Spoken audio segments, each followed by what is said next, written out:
YouTube changed. The YouTube algorithm has changed. Something weird is happening on YouTube right now. The algorithm is not working.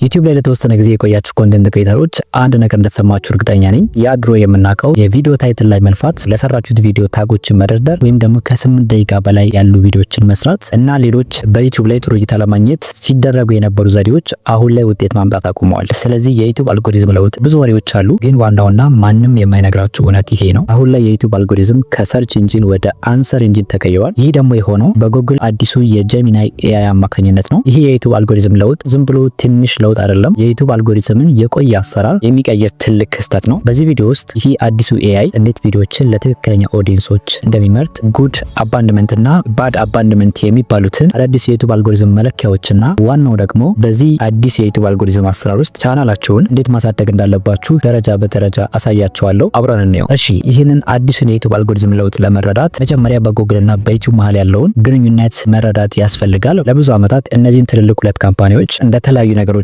እናያቸው ነበር። ጉግል ላይ ማንኛውንም አይነት ጥያቄዎች እንጠይቃለን፣ ዩቲዩብ ላይ ደግሞ የተለያዩ ትምህርታዊና አዝናኝ ቪዲዮዎችን እናያለን። አሁን ግን የጉግል የቋንቋ ሞዴል የሆነው ጀሚናይ ሁለቱም ካምፓኒዎች አስተሳስሯቸዋል። እንግዲህ ጀሚናይ በእነዚህ ሁለቱ ካምፓኒዎች መሃል ሲመጣ አንድ የተለየ አዲስ ነገር ፈጥሯል። ይህም ሴማንቲክ አይዲ ወይም የትርጉም መታወቂያ የሚባል ነገር መጥቷል። ይህንንም በቀላሉ ስንረዳው ዩቲዩብ ላይ አፕሎድ የምታደርጓቸውን ቪዲዮዎች ባህሪ የመረዳት ችሎታ እንደማለት ነው። ይህም ማለት ድሮ በእነዚህ ሁለቱ ካምፓኒዎች መካከል ጀሚናይ ከመምጣቱ በፊት አልጎሪዝሙ ቪዲዮዎችን የሚመድበው በጻፋችሁት በቪዲዮአችሁ ርዕስና በዲስክሪፕሽን ሴክሽን ውስጥ በምታስቀምጧቸው ጽሁፎች ብቻ ነበር። ዛሬ ግን ኤአዩ የኦዲየንስን ወይም የተመልካቹን የዕለት ተዕለት እንቅስቃሴውን አይቶ ተመልካቹ ምን እንደሚፈልግ አስቀድሞ የመረዳት አቅም አለው። ይህንን ኮንሰፕት በምሳሌ ላስረዳችሁ። ለምሳሌ ያህል ሲቢ ብር ወይም ቴሌ ብር ተጠቅማችሁ ለአንድ ሰው በአስቸኳይ ብር መላክ ፈለጋችሁ፣ ግን አፑ ኢረር እያሳየ እምቢ ይላችኋል። ወዲያው ጉግል ላይ ሄዳችሁ ችግሩ ምን እንደሆነ ለማወቅ መፍትሄ ትፈልጋላችሁ። ከዚያም የተወሰኑ መፍትሄዎችን ጉግል ላይ ከፈለጋችሁ በኋላ ለተጨማሪ መፍትሄ ልክ ወደ ዩቲዩብ ስትመለሱ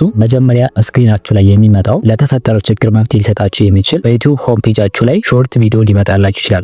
ዩቲዩብ በዛ ሰዓት ስለ ባንኩ እድገት የሚያወሩ ረጃጅም የሆኑ ቪዲዮዎችን አያመጣላችሁም። ለምን ካላችሁ ምክንያቱም በዛ ሰዓት ተጨንቃችሁ መፍትሄ የፈለጋችሁ እንደሆነ ስለተረዳ አጭር ቪዲዮዎችን በቅድሚያ ያስቀምጥላችኋል። ስለዚህ ይሄ ማለት ይሄ አዲሱ የዩቲዩብ አልጎሪዝም ኤአዩ የእናንተ ስሜትና ፍላጎት አውቆ ቪዲዮዎችን ለኦዲየንሱ የሚመርጥበት አዲሱ መንገድ ነው። ስለዚህ ከዚህ የምንማረው ትልቁ ነገር ምንድነው? ጥሩ እይታ ለማግኘትና ጥሩ ኢንጌጅመንት ለማግኘት ቪዲዮአችን ረጅም መሆን አለበት ብለን እናስብ ነበር። አሁን ግን ዋናው ነገር የተመልካቹን ፍላጎት መመለስ ነው። ስለዚህ ተመልካቹ መፍትሄ ፈልጎ እስከመጣ ድረስ የምትሰሯቸውን ቪዲዮዎች ሳታንዛዙ መፍትሄውን ከሰጣችሁ አልጎሪዝሙ ቪዲዮአችሁን ለብዙ ኦዲየንሶች እንዲደርስ ያግዛቸዋል። ሌላውና ሁለተኛው ነገር ደግሞ ከዚህ በፊት የተለመደው አቬሬጅ ቪው ዱሬሽን የሚባለው ዩቲዩብ ቪዲዮዎችን ለብዙ ኦዲየንሶች የሚያደርስበት መንገድ ነበር። ይሄ ደግሞ አሁን በዩቲዩብ አልጎሪዝም ተቀይሮ ተመልካቹ ወይም ኦዲየንሱ ቶሎ ብሎ ከቪዲዮአቸው መውጣቱ መጥፎ አይደለም። ሁላችንም እንደምናውቀው ድሮ ተመልካች ቪዲዮን ሳይጨርስ ሲወጣ የተሰራው ቪዲዮ ደካማ ነው ተብሎ ይታሰብ ነበር። አሁን ግን ባድ አባንድመንት እና ጉድ አባንድመንት የሚባሉ ሁለት ኮንሰፕቶች በዩቲዩብ ላይ ተጨምሯል። እስቲ ልዩነታቸውን በቀላል አማርኛ እንየው። ባድ አባንድመንት የምንለው ተመልካቹ ቪዲዮአችሁን ከፍቶ ለጥቂት ደቂቃዎች አይቶ የሚፈልገውን ሳያገኝ ሲወጣና ወዲያው ተመልሶ ሌላ ቪዲዮ ሰርች ማድረግ ሲጀምር ነው። ይሄ ለአልጎሪዝሙ የሚሰጠው ምልክት ይሄ ቪዲዮ ዩቲዩብ ላይ ላሉ ኦዲየንሶች የሚሰጠው ጥቅም የለም ብሎ በባድ አባንድመንት ውስጥ ያስቀምጠዋል ማለት ነው። ጉድ አባንድመንት የሚባለው አዲሱ የዩቲዩብ አልጎሪዝም ኮንሰፕት ደግሞ ለምሳሌ ተመልካቹ የእናንተን ቪዲዮ ከፍቶ የመጀመሪያውን 3 ደቂቃ አይቶ የሚፈልገውን መልስ አገኘ እንበል። ከዚያ ቪዲዮን ዘግቶ ወደ ስራው ሄደ ወይም ደግሞ ከዩቲዩብ ወጣ። ምንም እንኳን ሙሉን ቪዲዮ እስከመጨረሻው ባይጨርሰውም ተመልሶ በዛ ሀሳብ ላይ ሌላ ቪዲዮ ስላልፈለገ አልጎሪዝሙ ምን ብሎ ያስባል? ይህ ቪዲዮ ውጤታማ ነው፣ ተመልካቹ ረድቶታል ብሎ በጉድ አባንድመንት ውስጥ ይመድበዋል ማለት ነው። ይህ በተለይ አዳዲስ ዩቲዩብ ላይ ለሚመጡ ኮንተንት ክሬተሮች እጅግ በጣም ትልቅ አድቫንቴጅ ነው። ስለዚህ ዋና ቁም ነገር ተመልካቹን ወይም ኦዲየንሱን የሚጠቅመውን ነገር ማቅረብና ሳቲስፋይ ማድረግ ነው። ሌላው ደግሞ በአዲሱ የዩቲዩብ አልጎሪዝም ላይ የመጣው አዲስ ሀሳብ ኮቪዚቴሽን የሚባል አዲስ ኮንሰፕት አለ። ይህ በቻናላችሁ እድገት ላይ በጣም ከፍተኛ የሆነ ኢምፓክት አለው እና ቻናሌ ለምን አላደገም ለሚለው ጥያቄ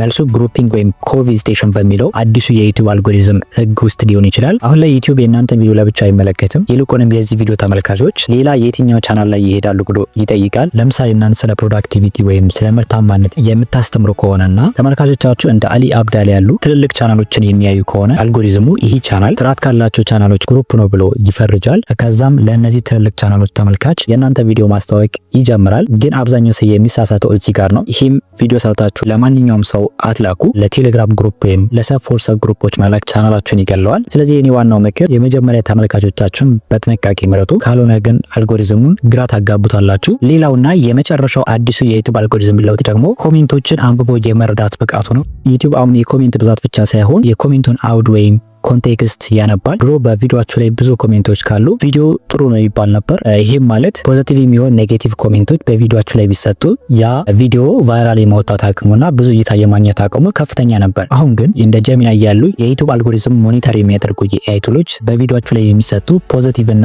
ኔጌቲቭ ኮሜንቶችን መለየት ይችላሉ። ስለዚህ አልጎሪዝሙ ቪዲዮ ሰዎችን አስተምሯል ወይስ አበሳጭቷል ብሎ ይገመግማል። በቪዲዮአችሁ ላይ የሚሰጡ ኔጌቲቭ ኢንጌጅመንቶች ካሉ የቪዲዮውን የመታየት አቅም በከፍተኛ ሁኔታ ይቀንሷል። ከዛ በተቃራኒ ደግሞ በቪዲዮአችሁ ላይ የሚሰጡ ፖዚቲቭ ኢንጌጅመንቶች ደግሞ ቪዲዮአችሁን ለረጅም ጊዜ እንዲታይ ያደርገዋል ማለት ነው። ይሄ ቪዲዮ ከጠቀማችሁና እንደዚህ ያሉ ጠቃሚ መረጃዎች እንዲደርሷችሁ ቻናሉን ሰብስክራይብ ማድረግ እንዳትረሱ፣ እንዲሁም ላይክ፣ ሼር በማድረግ ለብዙዎች እንዲደርስና እንዲጠቀሙበት ማድረግ ትችላላችሁ። እስከዚህ ቪዲዮ መጨረሻ ድረስ አብራችሁ ለመጣችሁ አመሰግናለሁ። በሚቀጥለው ቪዲዮ እንገናኝ።